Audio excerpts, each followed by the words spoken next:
take ownership. Take extreme ownership.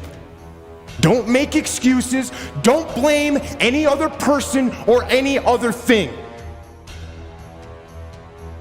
Get control of your ego.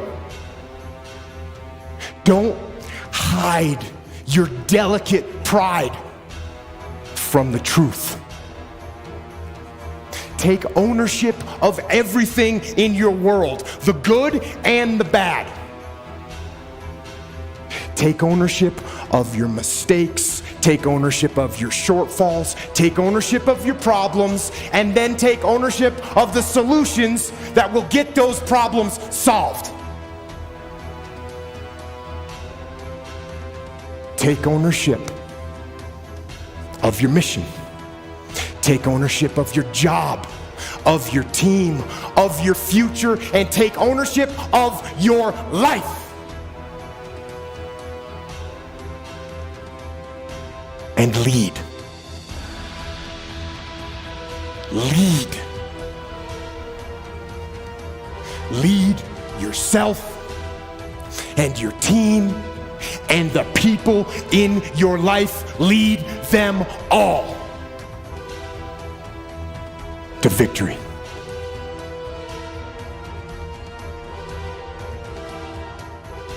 You're never, ever, ever, ever going to feel like doing the things you need to do in order to have what you want. You're always going to need to push yourself. You're always going to need to parent yourself. So what is the net advice on this? What is the bottom line? The bottom line is no one's coming. No one. No one's coming to push you. No one's coming to tell you to turn the TV off. No one's coming to tell you to get out the door and exercise. Nobody's coming to tell you to apply for that job that you've always dreamt about. Nobody's coming to write the business plan for you. It's up to you.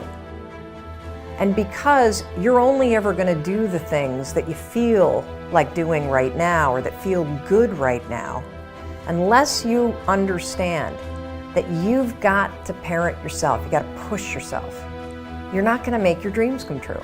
You're just not. We're not wired that way. You weren't born that way, you weren't that way when you were growing up, and you're certainly not that way as an adult. And there's a tremendous amount of liberation that comes when you accept the fact that you're always going to need to give yourself a push.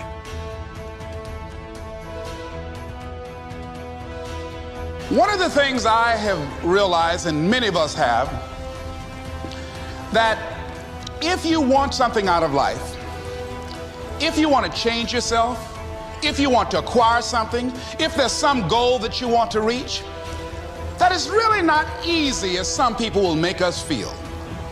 That living your dream, changing your behaviors, overcoming negative habits, it's challenging. It's hard.